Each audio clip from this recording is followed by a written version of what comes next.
একসময় গ্রামের হাট বাজারে যেসব দৃশ্য ছিল খুবই পরিচিত, আধুনিকতার ভিড়ে সেগুলো এখন হারিয়ে গেছে প্রায়। তেমনি হারিয়ে যাচ্ছে একটি পুরনো পেশা, ভ্রাম্যমাণ নরসুন্দর। তারা গ্রামের হাট বাজারে ঘুরে বেড়াতেন পিঠে কাঠের বাক্স নিয়ে। সেই বাক্সের ভেতরে থাকতো খুর, কাঁচি, চিরুনি, সাবান, আয়না আর একটি ছোট্ট পিঁড়ি। সেই পিঁড়িতে বসেই হাটের এক কোণে চলতো তাদের কাজ, চুল কাটা, দাড়ি ছাঁটা কিংবা মাথা পরিষ্কার করা। কিন্তু এখন সেই দৃশ্য কমে গেছে অনেকটাই। তবুও মানিকগঞ্জের সিংগাইর হাটে এখনো টিকে আছে কয়েকজন ভ্রাম্যমাণ নরসুন্দর, যারা এখনো আঁকড়ে আছেন বাপ দাদার পেশাকে। আমি এনে চুল কাটা আছি আমার এবং বাচ্চারও নিয়ে আইছি চুল কাটাবার। এখন চুল কাটানো ভালো, মানও ভালো, টাকাও কম নেয়।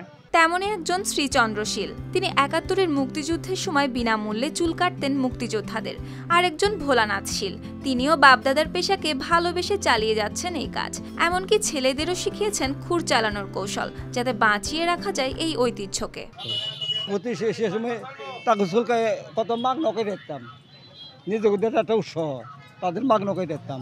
বাপ মা তো লেখাপড়ি চেষ্টা তো করছিল, পারে নাই, নিজেই মনে করেন এই কাজ শিখছি। আমার দাদাও করতো, আমার বাপও করতো, তারপরে আমার ছেলেকে এই কাজ শিখাইছি। এছাড়া গৌরচন্দ্রশীল ৫৪ বছর ধরে চালিয়ে যাচ্ছেন এই কাজ।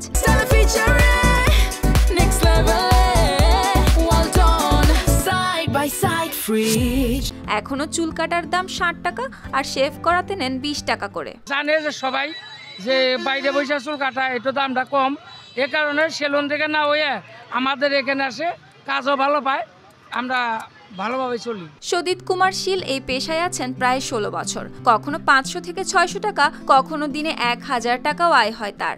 আছে যারা মুরব্বী আছে একটু কম, আপনার পোলা বানো হয় বেশি, আবার বাচ্চা পোলা বানো হয়, মুরব্বী হয়। তবে এখনো অনেক পুরনো গ্রাহক আছেন যারা তাদের হাতেই চুল কাটিয়ে পান স্বস্তি। তেমনি একজন ১৩৬ বছর বয়সের আবেদ আলী, যিনি এখনো চুল কাটান এই নরসুন্দরদের কাছেই। স্থানীয়রা বলেন, সেলুনে গেলে চুল কাটাতে লাগে ১৫০ টাকা, অথচ এখানে ৬০ থেকে ৭০ টাকায় হয়ে যায়। তাই সুযোগ পেলেই তারা চলে আসেন এই হাটে।